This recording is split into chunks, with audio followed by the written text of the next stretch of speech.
खिलाती माँ, अपने हाथों खिला रही मैं मुँह को ना खोलूं, अपने हाथों खिला रही मैं मुख को ना खोलूं। नमस्कार मित्रों, कैसे हैं आप सब। आशा करते हैं कि आप अच्छे ही होंगे।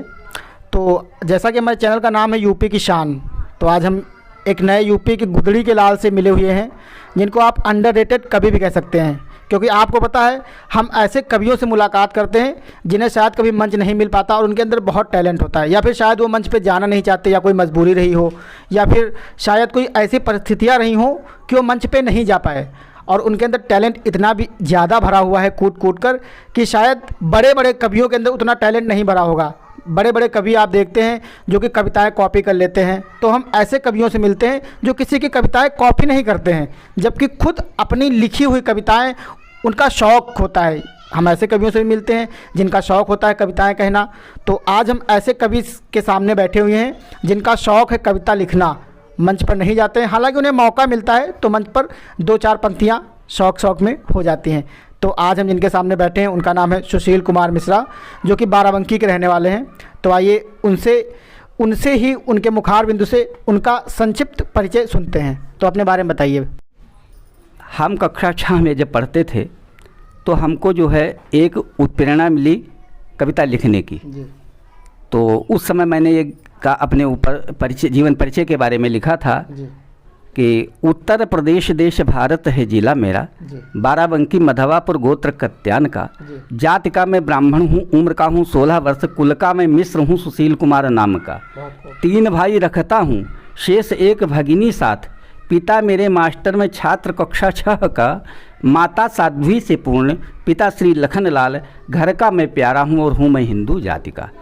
बहुत अच्छा। लोगों ने इसकी सराहना की तो मुझे उत्तरोत्तर प्रेरणा मिलती गई। तो हमने सोचा ऐसी कविताएं लिखा जाए कि जीवन न रहने के बाद भी वो शिक्षाप्रद हों और उसमें सामाजिक सत्यता को दर्शाया जाए।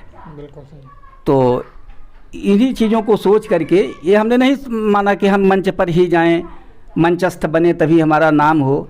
तो घर पर मैं जो है लिख देता था और हमारी जो बच्चियां या घर के सदस्य थे वो इसको डायरीबद्ध कर देते थे। तो बहुत खूब, बहुत अच्छा आपका परिचय रहा। और मतलब ये आपकी प्रेरणा एक अच्छा अच्छे से ही आप कविताएं लिख रहे थे जैसा कि आपने बताया।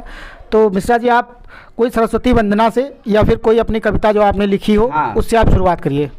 गर्व तो इस बात का है कि हम ऐसे देश में पैदा हुए हैं जहाँ पर महाकाव्य जैसे रामचरितमानस है या महाभारत है या गीता जैसे जो है काव्य पूरा विश्व तरसता है। हम ऐसे देश के निवासी हैं। तो यहाँ पर माँ सरस्वती से, वो तो प्रज्ञादायिनी हैं, तो उनकी वंदना हमने अपने शब्दों में की थी कि अमर जागृत चेतना नित सद अमृत नवलित पिला दो, कुसुम आशा के खिला दो।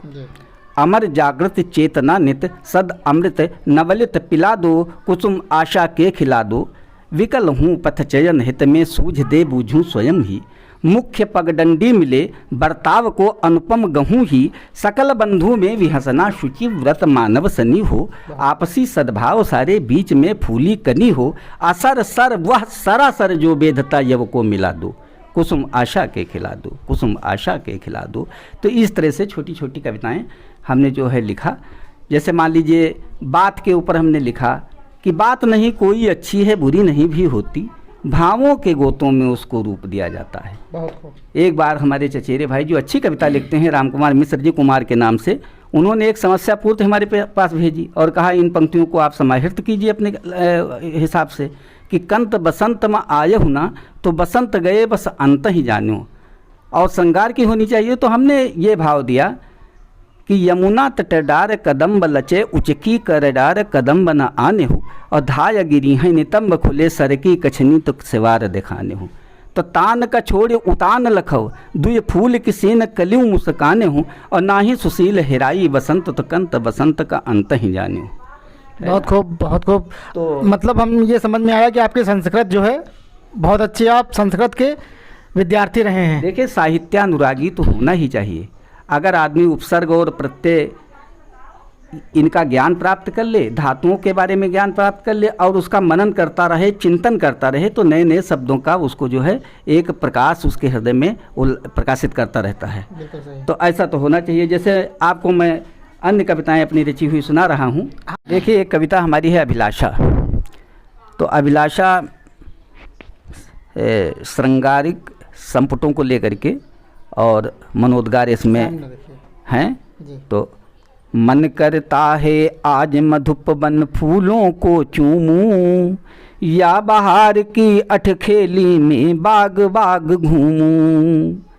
बड़ी रसीली लगती है यह भाभी की चूनर, उसे ओढ़कर उनके संग में सो थोड़ा सा डोलूं।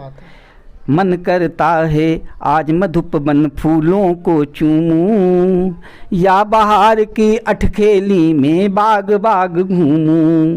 तो दादा की वाछड़ी दूब सी दादी की थपकन, फिर से पा जाऊं मुर्गे की कुकरों को बोलूं। फिर से पा जाऊं। अब चूँकि जीवन जो है वो निकलता चला जा रहा है, तो याद आती हैं कि कभी थाल में भोजन की कवलियाँ बनाती माँ, कभी थाल में भोजन की कवलियाँ बनाती माँ। अपने हाथों खिला रही मैं मुँह को ना खोलूँ, अपने हाथों खिला रही मैं मुख को ना खोलूं। या बहार की अठखेली में बाग बाग घूमूं। अंगना में वह छोटा भैया सबका मन हरता, बड़ा दुलारा तुतली बानी अपने को भूलूं। मन करता है आज मधुप वन फूलों को चूमूं। तो भैया के संग प्यारी बहना बचपन की यादें, है सुशील रस घोल रही हैं, हे सुशील रस घोल रही हैं, यादों में सोलूं। बहुत खूब, बहुत बढ़िया कविता रही आपकी।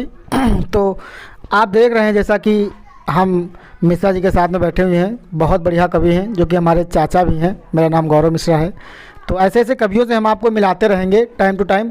आप चैनल को सब्सक्राइब ज़रूर कर लीजिएगा, और अगर आप इन्हीं की नई कविताएं सुनना चाहते हैं तो एक बार कमेंट में बोल दीजिएगा कि आप कौन सी कविता सुनना चाहते हैं। तो फिर हम आप लोगों को इनकी कविताएं प्रस्तुत करते रहेंगे और नए नए कवियों से मिलाएंगे जो अंडररेटेड कवि हैं।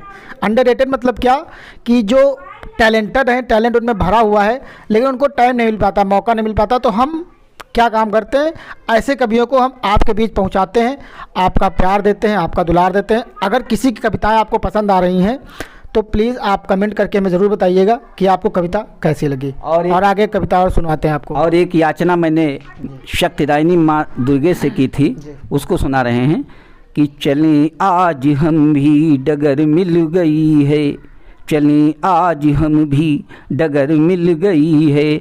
चरण में शरण माँ लगाएगी क्यों ना, बहुत थक चुका हूँ, बहुत थक चुका हूँ, मिलेगा बसेरा मुझे नींद भर के सुलाएगी क्यों ना। चलें आज हम भी डगर मिल गई है।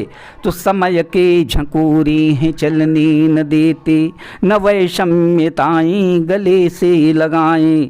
निहारूं किसे धुंध भारी पड़ी है, नयन आंसुओं की लड़ी सोख जाएं।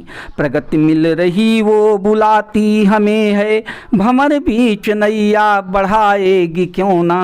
चलें आज हम भी डगर मिल गई है, चरण में शरण माँ लगाएगी क्यों ना। बहुत थक चुका हूँ, मिलेगा बसेरा मुझे नींद भर के सुलाएगी क्यों ना। तो बहुत अच्छी रही आपकी कविता माँ दुर्गे पे। माँ दुर्गे से आप याचना कर रहे हैं कि माता जी हमें भी अपनी चरण मतलब अपने चरण में शरण दीजिए। तो बहुत अच्छी आपकी कविता है। नेक्स्ट टाइम हम आपकी कविताएं आपके सामने फिर प्रस्तुत करेंगे। अगर आपका प्यार मिला, आपका कमेंट मिला, आपके लाइक और आपका सब्सक्राइब मिला तो ज़रूर इनकी कविता सुनाएंगे। सिर्फ देरी है एक कमेंट की, तो आप कमेंट करके बताइए कविता आपको कैसी लगी। यूपी की शान है आप, और आप हैं गुदड़ी के असली लाल। धन्यवाद।